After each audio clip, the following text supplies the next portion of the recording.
Cool. Hi guys, welcome to this video. So today I'm starting the series to interview some people, and I've got Brad here with us. So Brad Holt is a natural bodybuilder who's been training for 6 years. I thought it was, very interesting to bring him, obviously, to a first interview here because he's got a lot of experience. He's benched, 140 in the past, which as a natural, we all know, is a very good lift, and he's gone through a cut, got super lean and got a lot of things to share with us. I'll show you pictures of his transformation along the way, so you can see that indeed he's a good natural. And so we met in a Facebook group. And that's where I saw most of his transformation and thought that he was representing a very good athlete as a natural bodybuilder and would be great for this interview. I'm gonna share in the video and in the description the links that you can follow, his Instagram, etc. I think it's better to to share at the start. And if you're looking for more natural bodybuilders, because we aren't so many in the fitness industry, then I think you should definitely follow him and get his advice. It's going to be very beneficial for you and your natural bodybuilding journey. So we're going to go through, a few different categories for the interview. I try to make it, very interesting, entertaining, and as informative as possible. So we're gonna start now. So a little introduction. Brad, how are you? It's gonna be pretty general. How is life at the moment? Like whatever goes through your mind, you can just go with it. Yeah, man. Yeah, not doing too bad. It was leg day today, so feeling a bit smashed up. But no, in general, things going well. Obviously, being a personal trainer, work's quite busy. Mhm. Training's a little bit better now. I've gained a bit of body weight. Feeling like I've got more energy now, rather than everyone has them kind of body weights where they feel a bit like less energetic, a bit more energetic. So I'm now in a range where I feel good. So training's good again. Starting to kind of lift numbers that I did when I was a lot heavier. So it's kind of quite exciting to be where I am, kind of like, that pound for pound strength.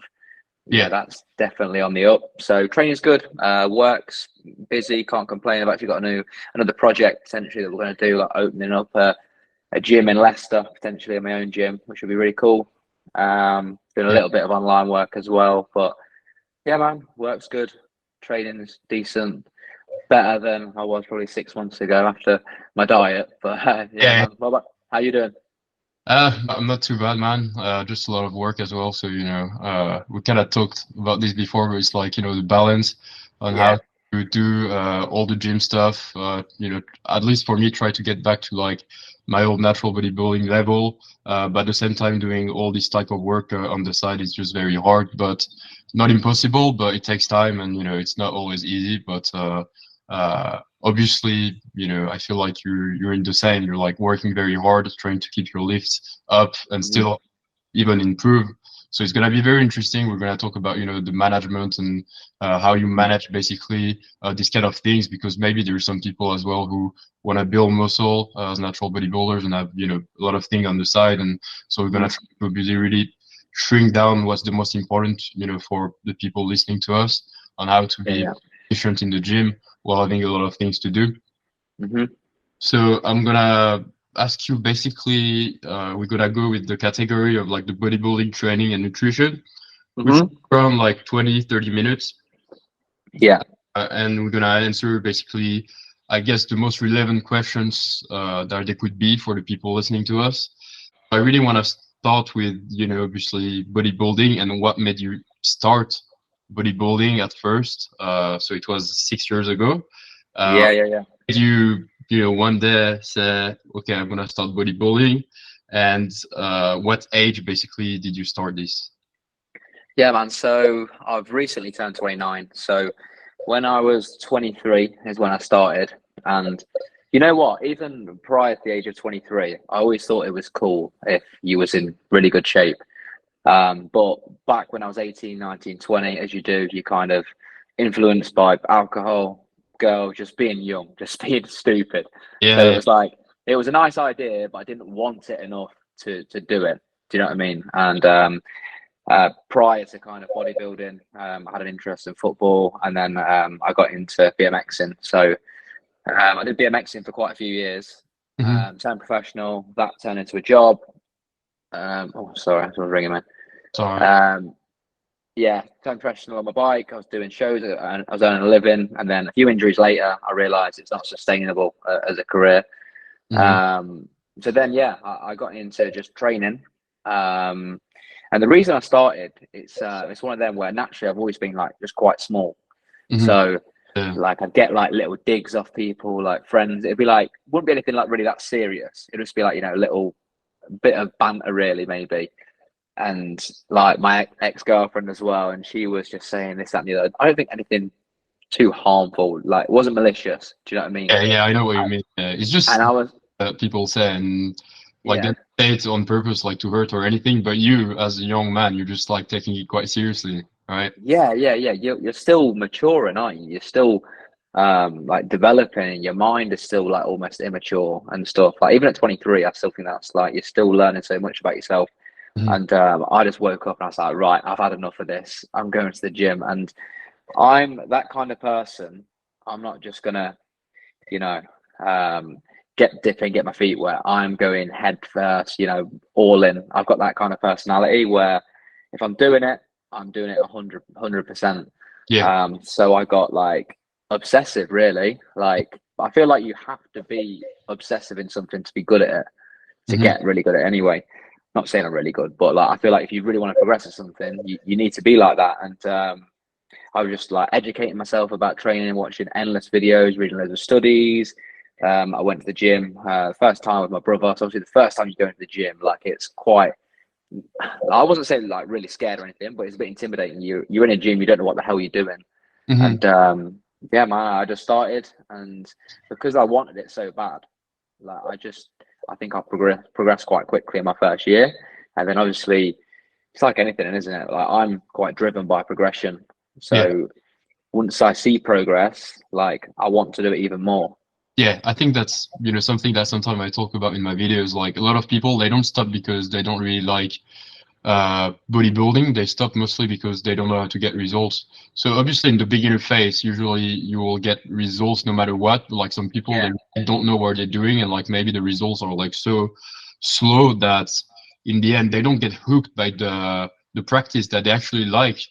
But they yeah, don't get hooked enough because they don't get results, and so they stop, which is a shame. Maybe uh, they arrived on like some YouTuber like who had like very bad information to give out, like someone who doesn't know anything, and so yeah, the person they started doing like what he preached, and yeah, it didn't work for them, and because they don't get results, like who wants to go to the gym like 3 times a week and barely get any results? No one. So like I think a lot of people stop because of that, and like what you're saying, obviously that you're getting results and that gets you hooks and you want even more results is exactly, I think, um, what anyone should aim for when they go to the gym. Is to literally to get results as soon as possible, to get as hooked as possible. And each time I go to yeah, the gym and I know I'm most likely to improve, I just want to go back there and smash it.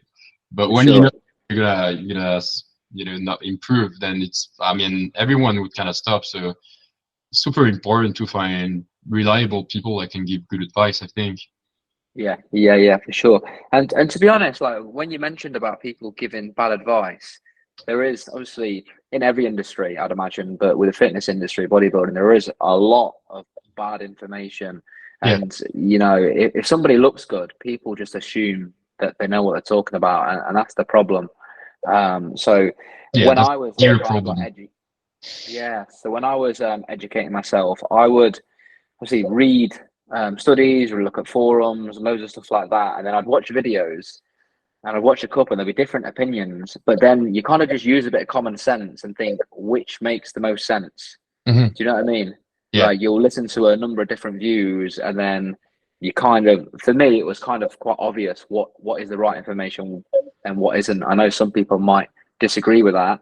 but the thing is, sometimes nowadays they're like so good at like making bad information look good that some people Yeah, they can get fooled. I mean, for example, I'm not a big fan of like athletics, but it gives like for beginners like well discerned advice. Like they will be fine putting on muscle, but like if you get to like an intermediate or like advanced level, like you really want to like add on a lot of muscle, like that might not be exactly the guy that will give you the best advice. But what he says, and like, obviously he says it very confidently. So like there's a lot of people obviously who have this confidence and like really know how to convey information, even though this information might not be the right thing. So it's, I mean, me too. I was lucky to find like the right website with like huge natural bodybuilders. Like I had my faith into them because everything they said was like pure common sense, and like they were honest. They were not trying to sell many things, and so that really helped me. But I was lucky because I could have bumped into like someone who had like this confidence into like giving advice that's not actually the right one, but like saying it in such a way that you're like, oh, this guy knows his stuff, And Yeah. there's definitely a lot of this in the fitness industry with like people who take PEDs in a sense. Yeah. They do get a lot of the results from the PEDs rather than the actual knowledge of training. I'm not saying it's like this for all of them, but a lot of people get, like you said, like an incredible physique, and because they have an incredible physique, people are gonna want to listen to the guys, but they don't know that a lot of it is due to PEDs, and so you can very easily get full in the fitness industry. And as you said, I'm sure there's a lot of things in other industries that are similar, but the fitness industry is especially tricky for beginners. And I think it's important, obviously, as we say it right now, to remind this. Yeah. I think the best people that you can follow in the fitness industry, if you absolutely don't know where to look at, is to find people that are big but are natural. And usually, at least you're putting all the chances on your side that you're going to have pretty good advice. You know what I mean? Yeah, man. I agree completely. I think when we're talking about kind of how people like respond to training and this and the other, it's like we don't all start on a level playing field. You'll notice like the truth is that somebody could put in 10% of the work of somebody else and get 3 times the results. Yeah. And as soon as you throw PDs into the mix as well, you're going to have such a contrast in terms of how quickly somebody responds to training. And fortunately, like a lot of people, like they'll train to look better. So if they see somebody that looks better, they're going to think they know everything. They'll just, like you said, if they come across when they say something, they seem really confident. It's easier to believe. So I think that's where a lot of the problems lie.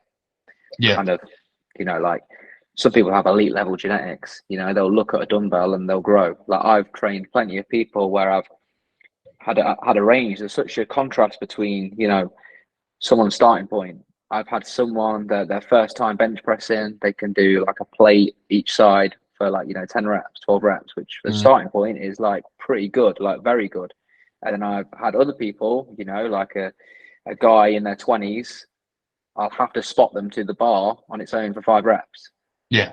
You know what I mean? And no matter how hard these people try that have that starting point, obviously it depends a lot on kind of like your background. If you was very active when you were younger, you're playing rugby, you was a strong kid, you're probably going to respond to train a lot quicker. But you are going to get some people that no matter how hard they train, and this isn't to be discouraging, but they're just going to have a harder time building muscle. And they'll follow kind of the advice of people giving the wrong advice, and then kind of wonder why they're not progressing as well. It's already going to be slow, and as soon as they're doing the wrong things as well, yeah, it's even worse. Yeah, for sure.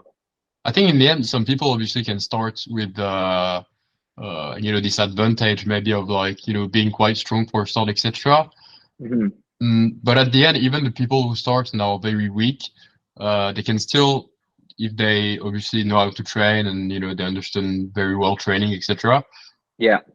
They're just starting further from the people that are like a bit more advantaged than them, but it doesn't mean that they can't in the end get an incredible physique at the end if they train over the years and they do the right thing. But obviously they're starting a bit further than other people, but like I still think they have huge potential for themselves if they do the right thing. Yeah, definitely. Like they'll be able to achieve. I think anybody, no matter what their genetics, if they work hard enough for long enough, and I don't mean 6 months consistently, I mean 5, 10 years. Yeah, everyone can be proud of what they can achieve. I strongly believe that. But I also think other people's ceiling in terms of their genetic potential is lower in comparison to others. Where it's just the way it is. Like you'll get people that will work. I know I work very hard. I don't think I'm talented or gifted at anything. I don't think I've got above average genetics. I don't think I've got below average. I think I'm pretty average. But Hmm. the reason, like, I feel like I've progressed to, like, I'd say, a decent kind of level of strength and body composition is just because of working hard Hmm. consistently for a long period of time. Hmm. Like, but I just do think that the ceiling is different for everyone. Hmm. But like I said, I think if you work hard for 5 to 10 years, like, I think everyone can be satisfied. Yeah, and even if it's harder for someone because he's been training for like, for example, 10 years, his physique Mm. will be so much better anyway than like what a normal physique is, that Yeah, still look very nice and like very, like a sick physique, even though at the start he wasn't really maybe the best potential for it. The fact he trained 10 years and that not a lot of people are going to go through like a 10 years training consistently makes it in the end, even if you compare yourself to someone who had like better potential and that did train for 10 years and had better physique than you still have an incredible physique compared to like most of the gym goers and the general population then as well. yeah, man. Like, let's just say, I know strength is just strength, but it does, especially as a natural. You never kind of see a natural that's strong, that's relatively lean, that doesn't look good. I just don't see it. Every Yeah, person that I know is natural, that looks good, that they're lean and they're very strong. yeah, But I've never seen a natural that looks great that's weak. I've never seen it. yeah, no. Or is so lean that it still looks good, but like obviously it's not very massive at all, but like Yeah. it's like this, Abercrombie or Hollister type of like models, Mm. like they're very lean, like they're not strong, but like they've got a bit of muscle mass and they're so lean that the muscle appear anyway. But like Yeah, yeah, if yeah, if they had like 3% body fat, it's like you don't see the muscles anymore. You know what I mean? yeah, yeah. But um, yeah, I just think, like, to be in that top 1% as a natural, I honestly don't think it requires as much work as people think. Obviously, people will look on social media, see, like, I don't know, these YouTubers that look amazing, that supposedly natural, and they think they're the top percent, but realistically, they're like the 0.001%. To be in Hmm. that top 1 to 5%, all you've got to be is somewhat lean, say sub 15%, which is actually pretty lean, Hmm. and have like a foundation of strength. Say, let's say you can bench press 2 plates, Hmm. you can do sets of 8 to 10 on pull ups, you can squat, I don't know, 3 plates. That is achievable for, I'd say, the majority of people. Yeah. If you do that and you're relatively lean, which I think you can do within good genetics a year, bad genetics 2, maybe 3 years, you will look good. You Yeah. look in that top 1 to 5%, I'd say, personally. Exactly. I think to make it simple, once you start objectively um, lifting pretty heavy weights on most of Mm-hmm. your lifts, and that you get lean with a pretty good strength with all these Mm-hmm. lifts, usually that's when you start looking good. Yeah. Uh, so for example, if you're lean and you can bench 4 or 5 times 100 kg on the bench, usually you have a pretty decent physique. Well, Yeah. yeah, we can go deeper and say that we shouldn't really talk about strength because you can't really compare with someone else with like a different body morphology who has very short arms. Maybe 100 kg bench is like nothing for him. But like I'm talking about overall strength. If you have a good overall strength and you manage to be pretty lean with that good average, strength, usually Yeah. pretty good, and that can be achieved in like uh, a decent physique that looks lean in like Mm-hmm. 2 years. You can actually be very happy with your body and Definitely. after there are other issues where people they they never satisfied with the results, but Mm. if you're someone starting obviously and you look at this physique in the magazines or like the Hollister type of guys, etc., like in 1 year or two it's very decently achievable. um, Yeah, yeah, definitely. I think the first, like, for me, the first 1 year I made like great changes. The second year was even better because I learned from my mistakes in the first year. And then for me, after a couple of years, it'd be different depending on how seriously each person takes it. But I then started hitting the diminishing returns point quite early. And I'm not saying I'm anywhere near my genetic limit. I don't think that's the case at all. But obviously, instead of gaining 5 pounds of muscle, you might be gaining three, then it slowly tapers off. But yeah, obviously, if you gain 1 pound of muscle in 10 years, 10 pounds of muscle is gonna look, a lot. yeah, it's a lot, like Yeah, especially physique that is already pretty built. Yeah, yeah, So 500 grams of like muscle is like a lot. yeah, I was always like listening, I've been always following that guy in the French industry that was like, the first natural bodybuilder that I was listening to. And he was like, take like a beefsteak of like 500 grams and like put it on your arm and see how much muscle that is. You know what I mean? yeah, yeah, yeah, A yeah, lot of muscle, right? definitely. So that's the same here, like 500 grams of like muscle, especially when you already have an advanced physique to add on is like a lot of gains visible to the eye. Definitely. Yeah, yeah. We could talk about quantity in terms of how much muscle you gain, but you can't actually quantify it and you'll never actually know. Like for me, like I don't even look in my physique unless I'm dieting down so I can see myself getting leaner. When I'm at maintenance or a surplus, I don't look at my physique. I just think about my gym performance. Yeah, I know if I go from shoulder pressing a plate loaded machine from 120 kilos and I take up to 180, providing the execution's the same, I don't have to second guess that my delts are growing. You know what yeah, I mean? So yeah. You use that's metrics to see your yeah, progress, and I think that's something to remind as well. It's probably one of the most important things beginners should do is to obviously have landmarks and really obviously write down what they do and see each time how they improve. They have to have reliable methods to improve. Otherwise, you go to the gym and you don't know what the hell you're doing. And even if you do kind of the same thing, if you don't know what you did last time, you don't know when you've yeah, improved. So definitely. it's very important to have reliable methods, and that's obviously what you do in your coaching when you're coaching other people. I'm Yeah, sure it's like Excel sheets or things like that where you're like, count everything that they do. So you tell them, well, you've improved. You've done exactly the same exercise as last time in the same conditions, but this time you've done 3 more reps. That's progress.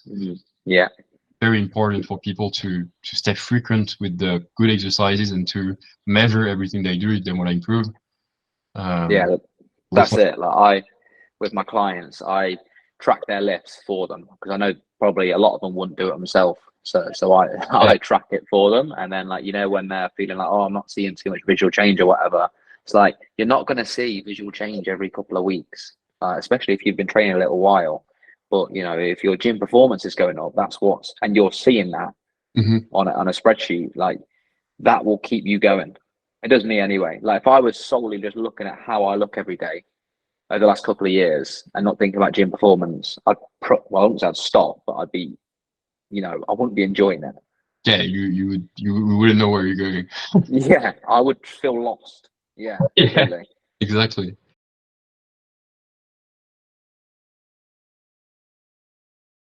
So, I mean, that was a pretty good, introduction to like the question, like what made you start bodybuilding. I think we went on like quite a lot of subject, which is good. Hmm. I was gonna ask you as well, what keeps you going today after training for 6 years? Uh, is it just you still have the same drive, or it's just a habit now? And like, how has your passion and your motivation with the gym over the years evolved? Are you as motivated as you were when you first started, or now it's just like more like a habit? Like, how Mm. I think it's interesting for like beginners, like people that are starting to. Obviously, it's different for every people, but your experience is important to share, and maybe you can share with us how your passion evolved and how you kept motivated if you lost some motivation at times. What keeps you going today? You know what? With motivation, it's not something I've ever struggled with, apart from a brief period, which I'll touch on in a little bit. But I've always got a goal in mind. So I firmly believe as a natural the best kind of way to make the best changes in terms of body composition is bulking and cutting cycles. Yeah. So if I was going for a gaining phase, bulking phase, whatever you want to call it, I'd be thinking about gym performance. Say on my first year, I started off benching 60 kilos. I was like, right, I want to be benching 100 kilos. hmm And that, getting 1 rep up, getting 2 reps up, adding 2.5 kilos to the bar, I'd literally be thinking the night before I was training, I want to get X weight for X reps. So I was always motivated. hmm And then when it come round to a quitting phase, a dieting phase, obviously you're seeing the visual changes. But so when you're getting leaner, you're always motivated because you're seeing new lines, you're seeing Yeah. yourself get tighter. Like visually, you look better, so you're motivated. And Mhm. that comes around you. Like for me personally, once I get lean, I kind of tie that into a holiday. I go on holiday, kind of have a deload, relax, get back to training, maybe at maintenance for a few weeks, go into a gaining phase again, and they keep repeating that cycle.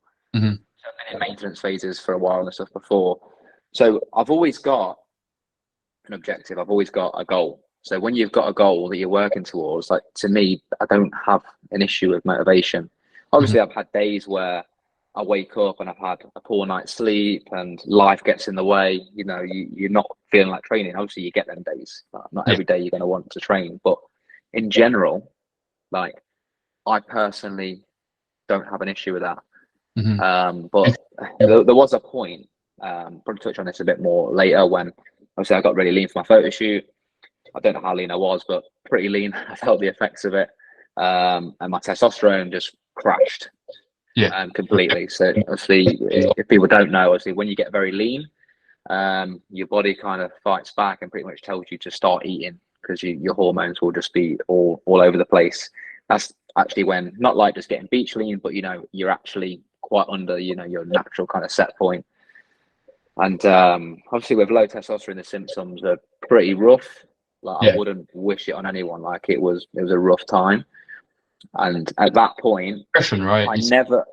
My motivation was down here. I've never felt it. I was in the gym thinking, I just can't wait till this is over, because I'm not progressing. I'm too lean to progress. My body weight's been 15, 20 kilos heavier than it was at that point.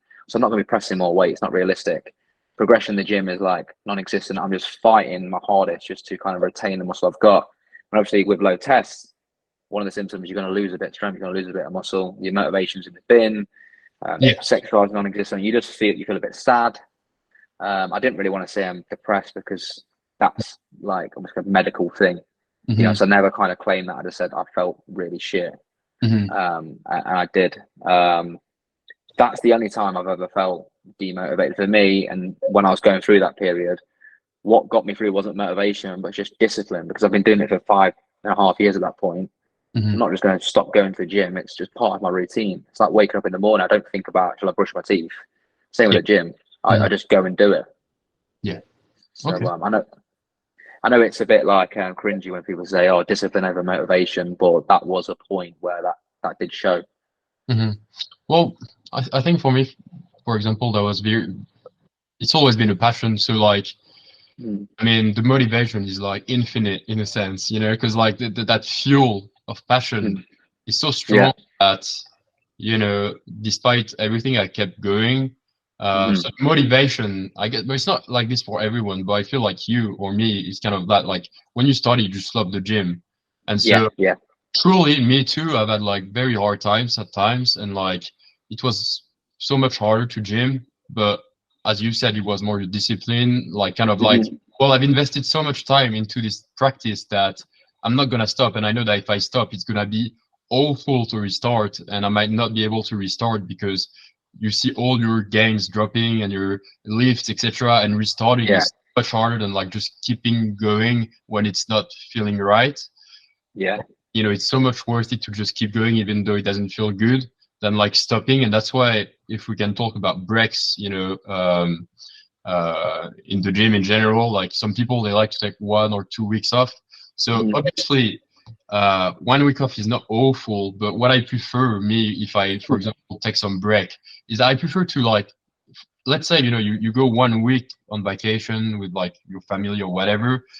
I'll try to, advise most people to at least train like even 30 minutes, like 2 times that week, like really not much, just a few heavy lifts, 30 minutes in the gym, just so they don't lose, this neural connection and like the nervous system. So when they go back, it's not that they're gonna lose that much if they stop 1 week anyway, but it's more that they might, because lose, their nervous system, their adaptation to the movement, they might feel weaker and then lose motivation from that. And like, then, you don't feel like going back to the gym and you actually stop.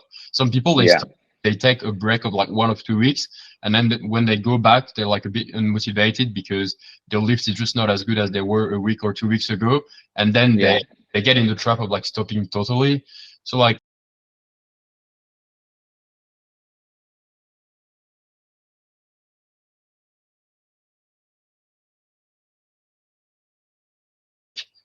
I don't know, like just that 30-minute session or 1 hour session if you're gonna take 1 week off during that week, it's just enough to maintain this strength and back to the gym.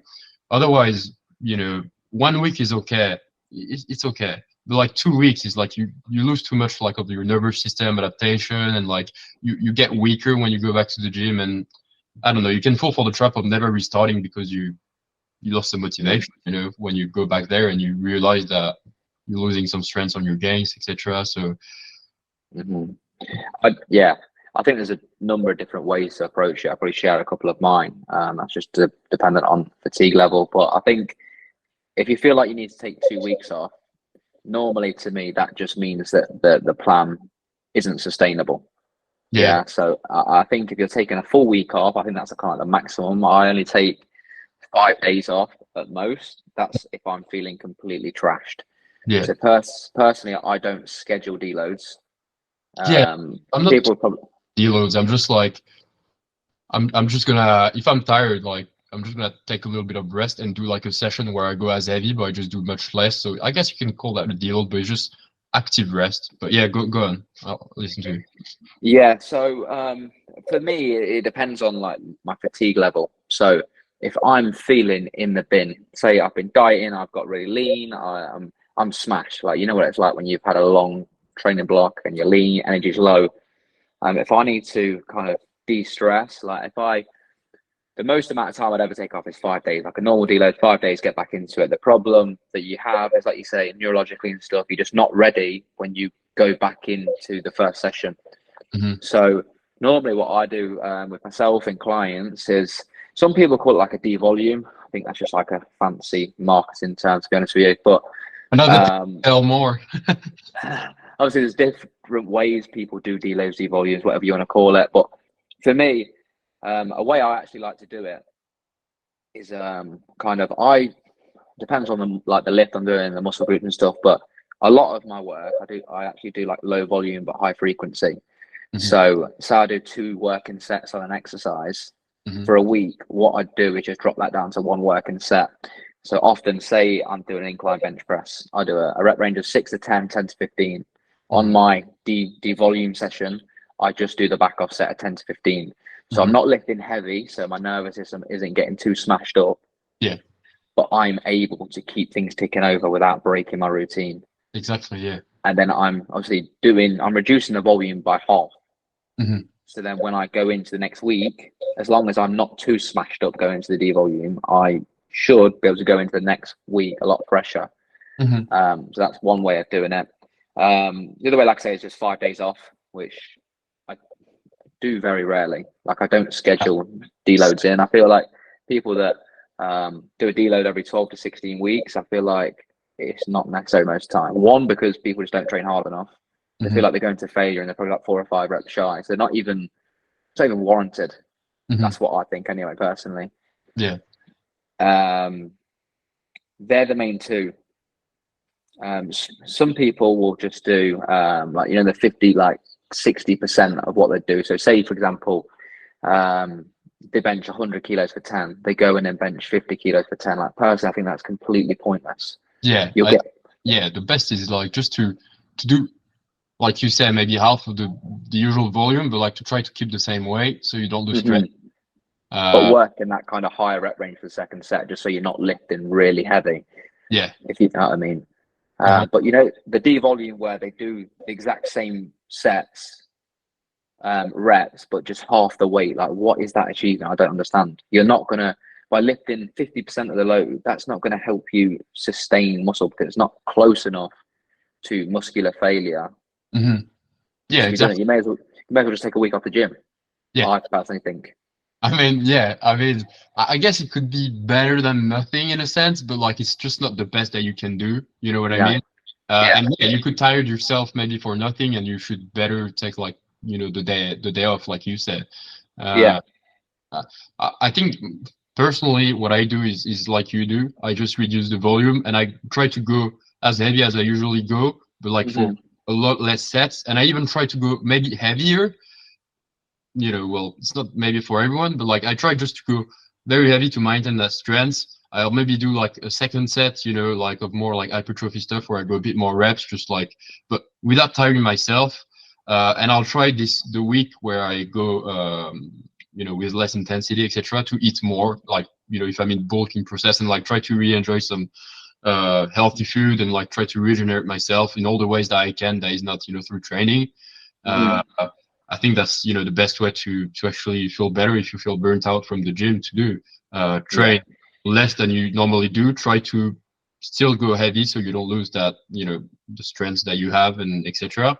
And it's, if you're bulking, like have some time, because sometimes when you have like so much things to do with work, etc., like, it's still hard for people, for example, that don't count the diet, etc., to actually be at the calories they should be at. So like if you take a week and you have less time in the gym and have more time for yourself, then take that time, to eat more, and actually like do like a full refeed, a full re-energizing yourself. Like, that's a week where you have more time for yourself, and you should, take advantage of all the things, nutrition wise as well, to regenerate yourself. Yeah. So yeah, I think we agree on pretty much everything. Yeah. So far, so good. No fights yet. So what do you like most about bodybuilding? Because earlier we talked about like the motivation that you had, and like it was mostly like because people maybe kind of triggered you around, and like being skinny didn't really feel right. And I think it's important to talk about the reasons why people get started, because I mean, we're guys, and honestly, I think most of the people start because of the girls, the gym, like of course, etc. But being honest, I've seen it with a lot of people, even with myself. When I would go to nightclub and I was benching 180, the only I would approach me were the guys. They're like, dude, how much you bench? And the girls, like, I was massive at the time. Like, I think that was carrying them away, right?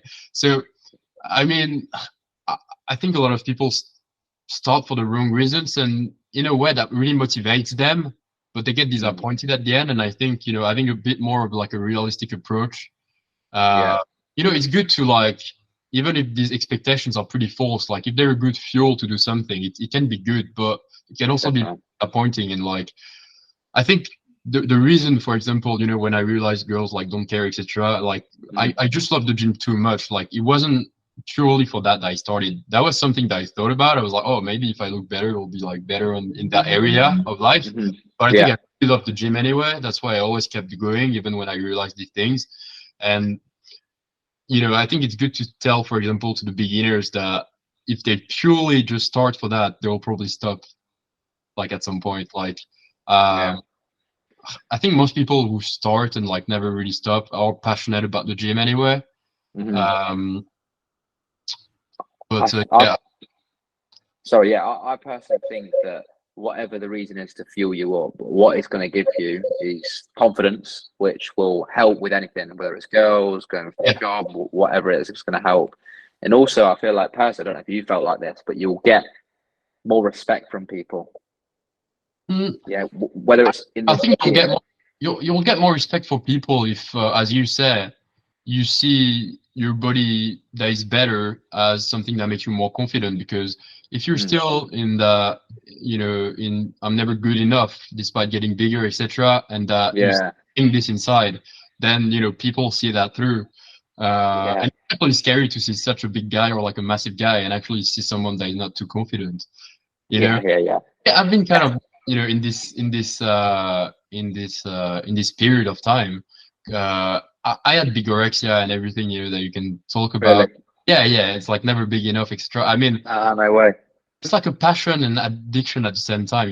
Now it's just like purely passion, and I just love to see what I can achieve naturally. So I'll continue no matter what. But at some point, I was this guy, looking at myself like I'm fucking small, even though I could bench like 120, so many reps. Like I'm just like, and so if you're like in this. If you don't feel like the gym makes you more confident, then you're just not more confident. Like people see through that kind of thing. Yeah.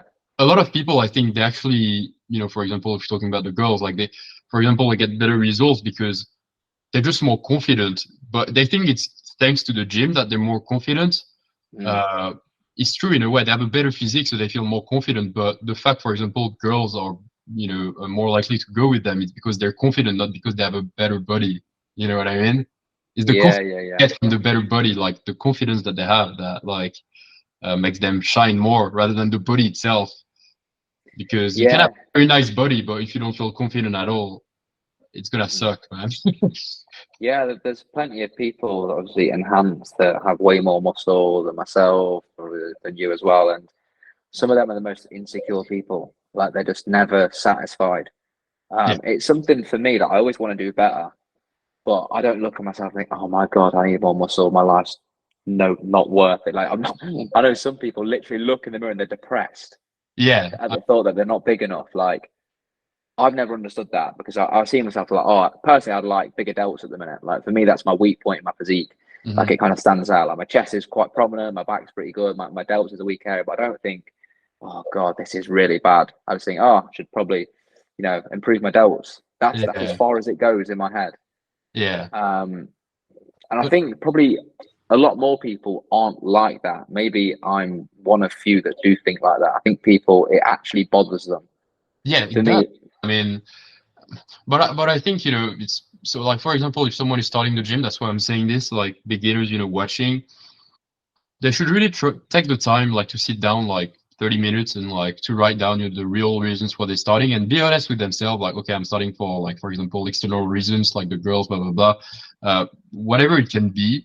And also, if they can, from an early age, is like to work on themselves rather than mm, like go and go in like a practice that they'll be obsessed with and addicted with, without yeah, to work on themselves, because they'll just kind of like hope that the practice that they do will solve their problems, even though it's not going to be. So I think being balanced, yeah.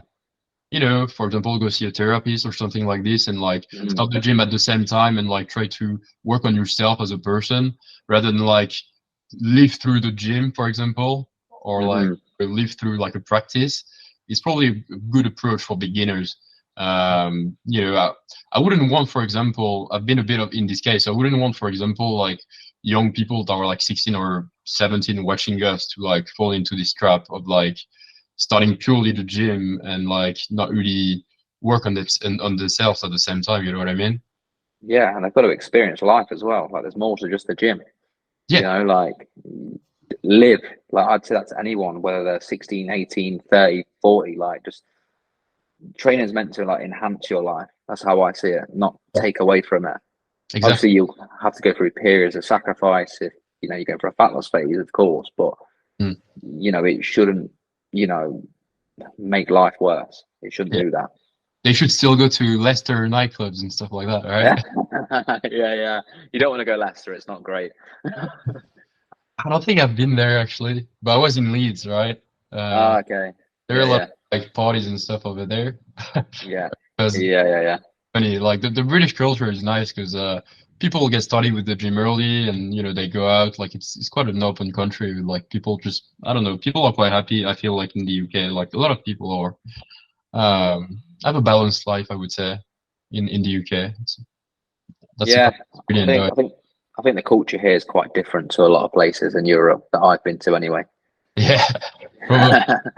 You We've guys got a name for work. ourselves. You guys work a lot. Like you don't mind working a lot. Like in France, we're all like, oh, striking. You know what I Yeah, mean? yeah. So, Well, to be honest, with how the economy is and stuff at the minute, like here, like you can't not work. You yeah, know what I mean? Like, you have to. yeah, exactly. But like in France, that's how people are. Like in Really? it's like in Yeah, England, yeah. from my experience and the time I spent there, like people just like are so willing to work. But yeah, I guess I Yeah, not bodybuilding anymore, but that's just a little a yeah, little yeah, yeah. I still believe to be true. Um, so now we can talk quickly about. We're gonna try to make it pretty short for that. Mhm. What makes you progress best as a natural? So I think you mentioned earlier the fact that you're trying to be frequent with your workout, Mhm. low volume and high frequency type of stuff, rather than like do like a Yeah, massive yeah. session and then not do it for like 2 weeks. Like you try to be frequent, uh, Mhm. and not too much volume to be able to be frequent. Because Yeah. So if you do like, if you were doing maybe too much volume, and you try to do it 2 times a week, maybe you wouldn't be able. And for most naturals, obviously it's probably better to be frequent to progress faster, but then that means you have to be very efficient with the volume that you do. You can't allow yourself to do junk volume and this kind of things. You can't, if you're gonna train twice a week the same muscle, you can't allow yourself to like do a ton of volume that is unnecessary. You have to focus on what really matters. But I think that's answering pretty much what makes you progress best as a natural. I guess you focus on low volume, high frequency, but there may be other tips that you want to talk about. Yeah, so like with like metabolite training, which I call like pump and fluff, which all the steroid boys do, there's loads of volume, they'll recover, train tomorrow and grow. Obviously as a natural you can't do that. And you know what, that gets, if you do metabolite training like you can grow off it, but it's got to be structured still. But you can rest 60 seconds in between sets and grow. So I think that's like a common misunderstanding with people. But I personally think for a natural, there's a lot of studies backing this up as well, but it's about, ultimately it's progressive overload. Like that is what it is. It's just like getting stronger over time. And for me, it's about giving yourself enough opportunities to progress whilst being able to recover. So obviously I can't train chest 4 times a week unless you're doing like 1 set every session, because you're just not going to be able to recover. So for me, like I go with a more high intensity approach and lower volume, just because like main driver of hypertrophy, mechanical tension, you want to put the muscle under as much tension as possible.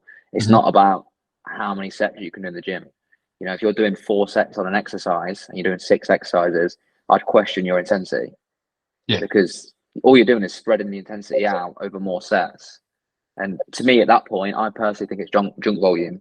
If somebody's newer to the gym and they're not able to train within like good intensity, you can't train them like that, because they'll just feel like they'll feel sick. They're just you're not used to it. At an advanced level, it's more possible to do like a lot of sets that are intense, but when you're starting, like you don't want to do this anyway. Like I can't train my clients how I train myself.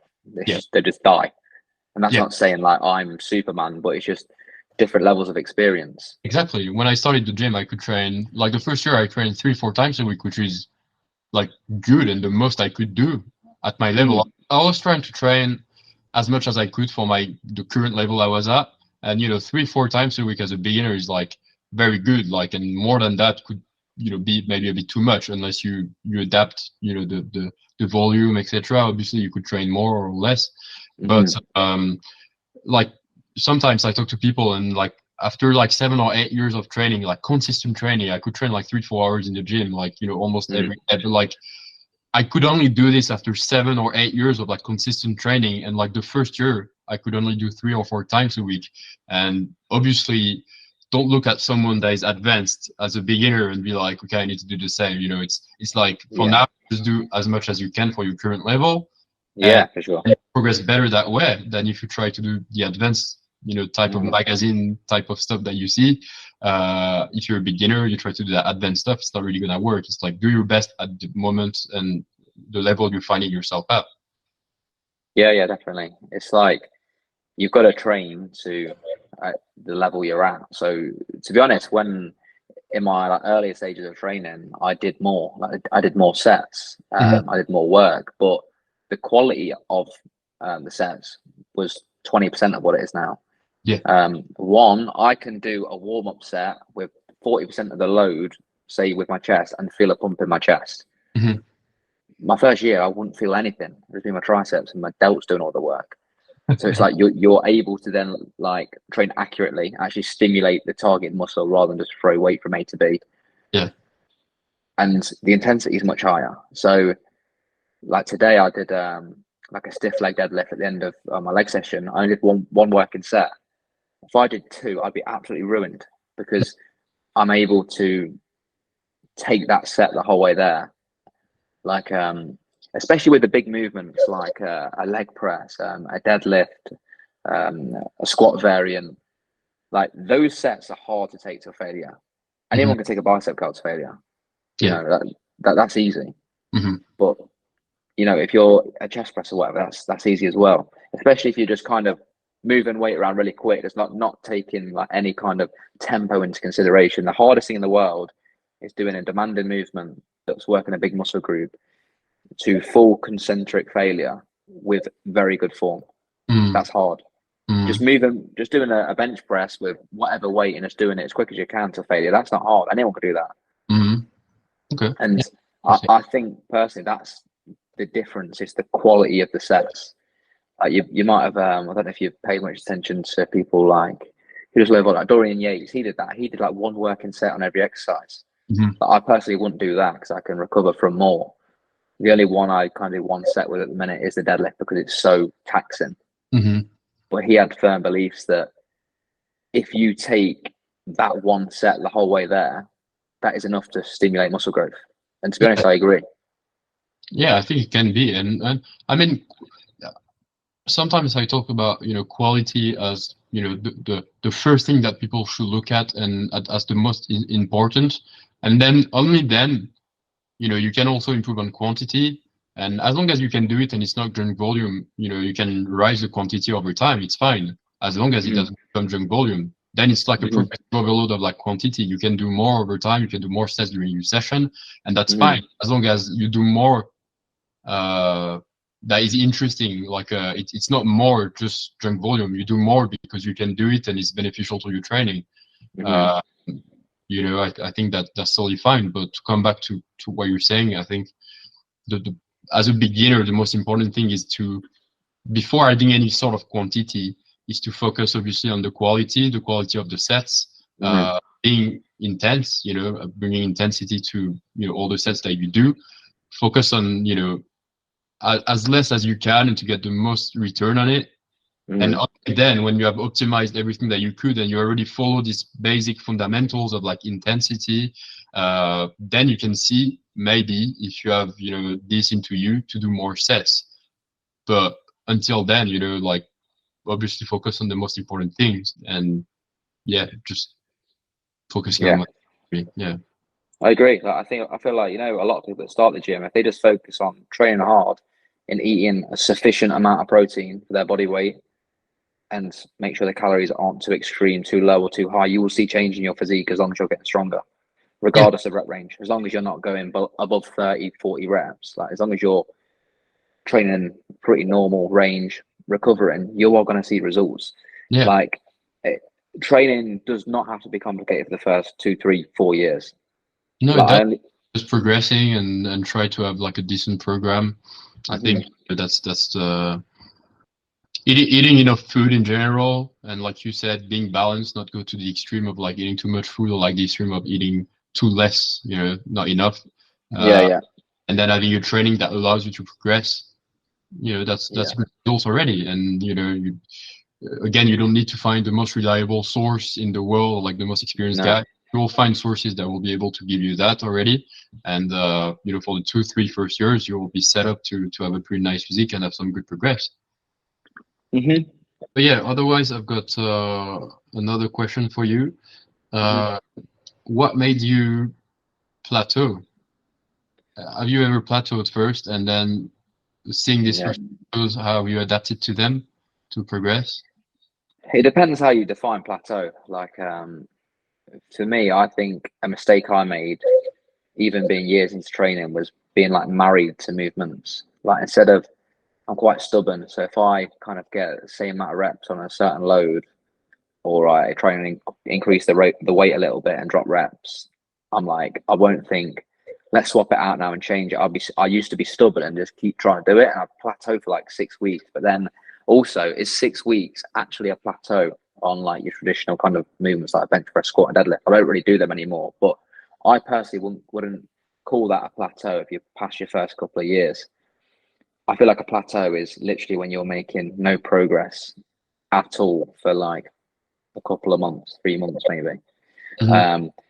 So I have plateaued, but then it's just about being smart with my training. Like for me, if I do like 3 rotations on the same exercise at the minute and I don't improve with either not just sets and reps, but with execution, if that's not progressing in 3 rotations, I will swap it out and do something else and run that up.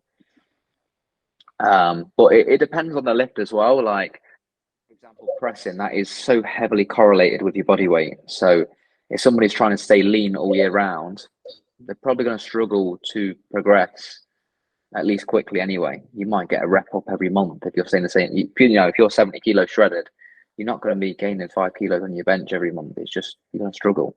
Mm-hmm. But yeah. Sorry, go on. No, what I'll do personally if I stagnate on like, because I'm more like a guy that never changes as long as like the exercise I know they're good for me. So what I'll do is just up the calories to go through that, as long as it's not like overly upping the calories in a sense where you're not really progressing, you're setting fat. So like, but I think adding a bit of calories to get the energy and actually bring a bit more momentum and to keep progressing on the exercise can be good. Yeah. And otherwise, I think like you said, for like the 3-4 first years you won't plateau, and then I think the 2-3 months plateau can actually be normal. But if you're advanced, so like if you're advanced, it's just much harder. And I think something that a lot of people don't really maybe want to see is that at some point I do think that, talking about quantity, like we talked earlier, is that perhaps someone that is advanced and natural starts stagnating because he just doesn't have any more time for the gym. Like besides with his life, like it still goes like 10 hours a week, like 5 times 2 hours or like 6 times 2 hours, which is quite a lot, right? But at some point, it's like if he wants to keep improving pretty fast, he's got to like train even more than that. But is it possible to do so because he's got a life on the side, etc.? That's to him to see if he can do that. But the reality is like, if you come up to stagnate and there is basically nothing wrong with your program that you can see, and you stagnate and you do everything you can and you have very good knowledge, etc., I think the best thing that someone can do is to accept the reality that he might have to train more and to actually prioritize bodybuilding more. And he has to see if it's possible in his life and if he wants to do that. After it's obviously someone, I used to be able to train 3-4 hours or even more every day, like 7 days a week, but that's because I was just doing this. I was working at night, so like I could sleep basically from like 4 a.m. to like 11 a.m. and then eat as much as I wanted. And even during my shifts, I could eat. So like my whole life was turned around bodybuilding. So I had so much recovery that I could allow myself to train more and actually keep improving fast and never have plateau even at an advanced level. But it's not what everyone wants at some point, and then you might hit like the reality that as a natural, if you're advanced and if you don't want to prioritize gym even more, yes, you might plateau for like 2-3 months on certain lifts, and it might start to be a bit frustrating. Yeah, like there'll definitely be a point where you've got to put in more and you'll just get less out of it, and that just gets worse and worse the longer you've been doing it. Exactly. To be honest, I'll even think after like a couple of years, 3 years, people will start to experience that where you put in more and you get less out of it. Obviously, when you're at the extreme ends, like you're like yourself, I don't know how long you've been training, say a decade or so, it's going to get tough. Like you're going to have to put more in to get less out of it. And that's just how it is. And that's why I think a lot of people go to the enhanced route, because maybe not even just the physical changes in the body composition, but they just want to see some kind of progress. And that's just like an easier route. But they don't accept the reality that they have to do more as a natural. But because maybe they just can't fit this reality either, because it's just too demanding if they have the family, etc. Yeah. But people talk about the natural limit then, which obviously, in a sense, could be true. But at the same time, it's just that they're not going to be willing, or they just can't because of their life, to invest 3 hours a day in the gym. And so really the natural limit is like the natural, it's like they don't have the time to train more, and that's it. So yeah, they start hitting some limits in a sense. But there is no real natural limit. But obviously, if you don't want to have the natural limit, then that means you have to train 3-4 hours a day and just have your full life focus on this. And obviously, it's not sustainable for like most people. Yeah, there is a limit, and it's just relative to the amount you're willing to sacrifice. That's what it is. Like for me, I'm not willing to eat chicken and rice 6 times a day, and get 9 hours sleep every night. I'm personally, I don't even call it sacrifice because I enjoy it, but there's only so much I'm willing to do. And so I know my ceiling's lower because of that, but I'm fine with it. Like if I didn't gain much more muscle from now, I'm not overly bothered. Obviously, I want to keep progressing, but if I can't gain 5 more pounds of muscle, to me, it's not the end of the world. But so yeah, I think it just comes down to how much time you can allocate, how dedicated you are. Like, I know people, it's their life, and that's fair enough. But that's not me now. Like I know I'm at a point now where I'm pretty content, and I want to keep getting better, but I'm not going to maximize my genetic potential because I'm not willing to do that. I've got other things I want to do with like business, YouTube, all that kind of stuff. But coming back to plateaus as well, first thing I'd actually assess is recovery. So if somebody's plateauing, like first thing you got to address is, are you recovering between workouts? Because that's often the case where people, like, I've been guilty of this before in my early stages. It's like, oh, I've plateaued, let me just do a drop set, let me just do an extra set, and you're just burying yourself further and further into the ground. And the next time you do that session, you're not going to progress because the muscles are still in bits. So that's go on, sorry. Junk volume, I was saying. This is it. So that's the first thing that I definitely address, because I feel like, and not just from the amount of sets and stuff you're doing, but like, are you sleeping well? Are you getting sufficient protein? Like you said, with calories, like, are you eating enough? So with adding calories in, that's definitely a way of getting through a plateau, because, you know, even if you don't gain more muscle, you gain more body fat, you're going to have more body fat around the joints, more fluid there, more stability, more force output. So you will bust through, especially plateaus with pressing, doing that. But then it depends on kind of where that person's currently at. Are they lean? Are they in a position to push up? Are they already, they might think they're 15% body fat, but they're likely going to be north of 20. And at that point, I've been there. Like, I've done like push-up phases where I've been heavier than I should have done. And I don't think it's actually that productive, because sometimes the strength you do gain isn't because of more muscle tissue, just because your leverages are better. So calories are definitely a tool you can use. I agree, but I feel like people resort to that too quick. That's what I'd say. They still have to understand that if they have the calories, like, it's not just to have more body mass to like bench more. It's like to actually add more tissue, muscle, like, you know, like to drive that to be able to train more and have more energy, kind of thing, rather than just like add 2 kg of fat to like have higher body mass and then bench more, but you haven't added anything. You know what taught me a lot is when I got really lean, when I was in the gutter with training, my energy was low and I was still able to progress lifts. That made me realize that sometimes you do not need to push your calories up to progress. Obviously there's a time to do so, but if I'm, you know, not just me, but people that are a lot better than me, that are able to diet down to even leaner levels, obviously the latter weeks of their prep, they're going to struggle. But a lot of these bodybuilders, natural bodybuilders, still progress less through the prep, and that's not through more food, that's through less food, and that's just about being accurate and recovering. They don't progress, but in a sense they do progress, in a sense that because they managed to keep as much muscle as possible, they did the best they could. Then on their next bulk, for example, if you compare the performances and how they improved, then they progress because they managed to actually maintain a lot of muscle mass, or as much as they could. So it's not like progress as in on the lifts, you can't see progress, but it's like you're still doing the best you can during that cut. And so it results in progress later, if you know what I mean. Yeah, I agree. But to be honest, I've seen people, I don't know if you've seen this, and they are actually natural, that are able to progress lifts in a deficit. Like, for example, you know, when you're heavier doing a deadlift variation, sometimes it's harder to get to the bar when you have more body fat. So sometimes for lifts like that, as you pull off body fat, you can actually progress them better. There's certain exercises where you can still sort of progress, like the pull-ups, in a sense. You know, you're losing body fat, and because you're losing body fat, then you can pull with more weight, kind of thing.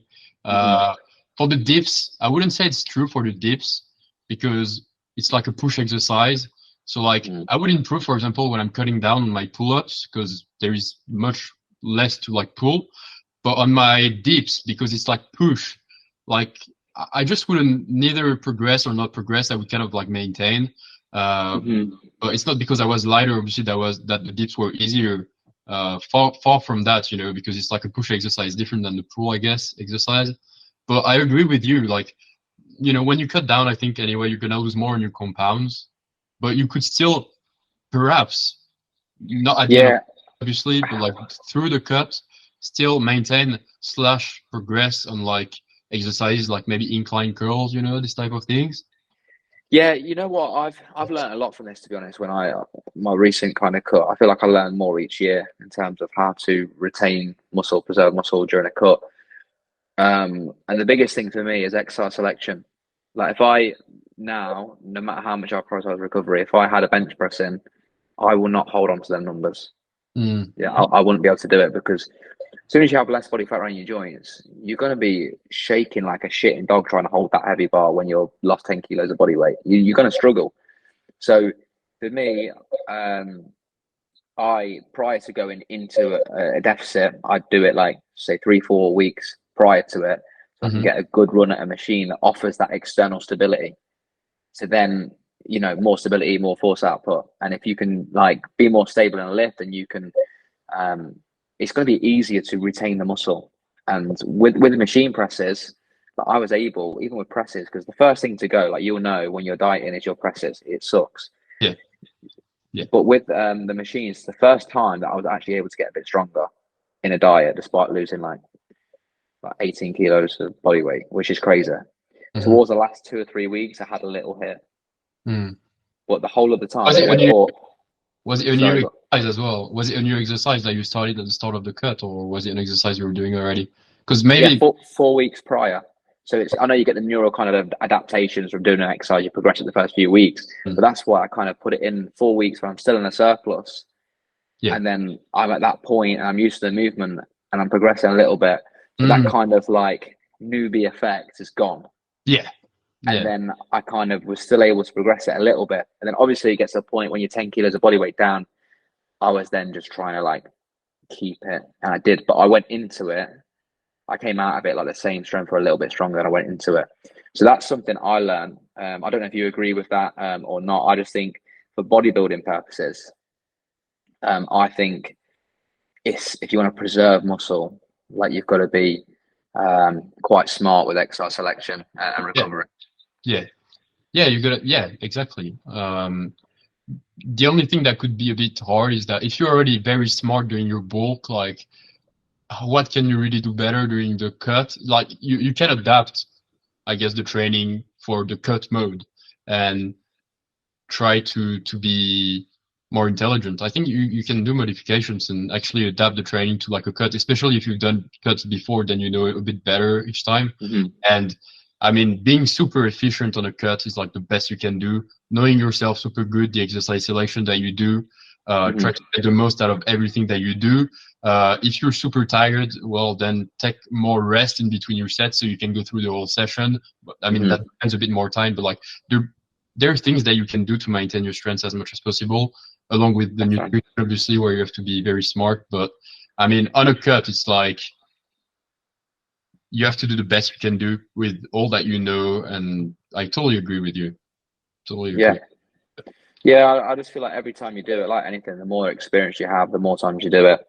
You know, practice makes perfect. So it's literally just learning your own body as well. Yeah. Like every diet I've done it better each year. So the next one I do, I'm assuming, and hopefully, fingers crossed, it goes even better. So Um, fingers for you too.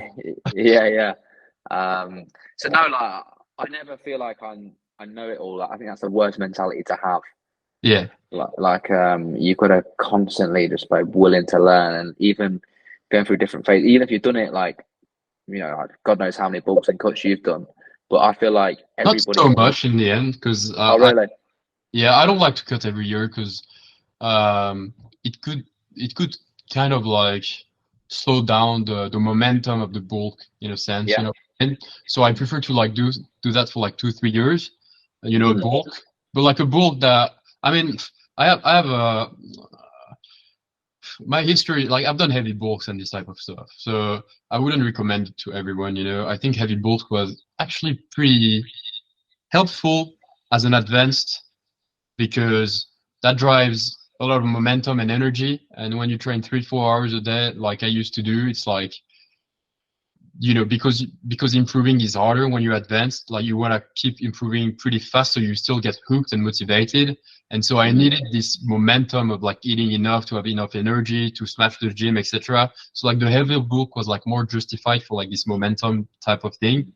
Yeah. But otherwise, you know, I think that most people should stick to like the casual small calorie surplus or like moderate calorie surplus, and just, Yeah.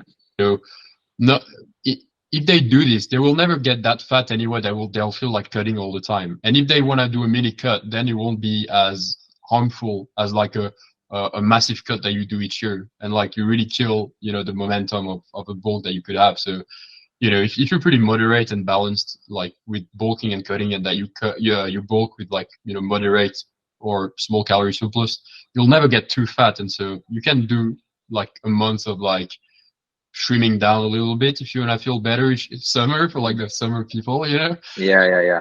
But otherwise, I wouldn't recommend like a hard cut every summer. You know, like that would kill the momentum probably too much. And that's why more like I maybe cut down like 2-3 times in 10 years, 9 years. Wow, that's interesting. I've done like 5 and 5, 6 years. Yeah, I mean, yeah, you did it in like I said, I'm sure you did it in a sense that, like, when I cut down, like I had 25 kg to lose, like, you know what I mean? Because the heavy bolts and type of stuff, and like that really kills the momentum. Like, if you only have like 3-4 kg to lose, I mean, it's fine. Like, I think people can do this every year without impacting their performance. Yeah, actually, I agree. I feel like you want to spend as much time in a surplus if you want to gain muscle. Yeah. That's if you want to gain as much muscle as you can. Yeah, it's down to however afterwards. Yeah, however, for me, it was like I want to gain muscle, but I also want to look like decent. Like, you know, I never really looked good as a body. Like, the problem is that I was so obsessed with like being bigger, that like bigorexia we talked about before, that I've always been like a 20% higher body fat. You know what I mean? So because I always felt like maybe too small in a sense. So yeah, that's a trap. That's a trap. And I think that what you're bringing here is more like you're doing bodybuilding to actually enjoy it. And like, maybe you can cut every year. Maybe it might slow down a little bit your progress. And even though we discussed it, like if you do it well, it's not really going to impact your progress. But, you know, it's like a choice of where you do bodybuilding. Myself, I was just like so driven by like, I just want to have results, that, you know, like you said earlier, sacrifice is not maybe the right term, because I still liked it, but like I kind of sacrificed having a lean face and these kind of things that I think I look better with and I enjoy myself better, just for the progress. And so I did private myself from some things that could have made me happier at the time. So that's down to a choice then. You know, if you're born and you want to gain the most muscle that you can in your lifetime as a natural bodybuilder, then yeah, maybe don't cut down every year, but yeah, you're gonna see few things that you might like. And so it's that choice. This is it. It just depends what the goal is. Like, normally the goal is more muscle, so I agree with you. Spend more time in a surplus and don't really cut back too much. But if you kind of, I guess a lot of younger people as well, that they kind of want to look good each year for holidays, for girls, or whatever the drive is. So realistically, people are going to cut quite frequently. But it's not even about looking good for a holiday or anything like that. It's social media. Like, if you're lean, it's the world we live in. It's sad. If you're lean, people are going to be more engaged. If I did like a prep series, people are going to watch.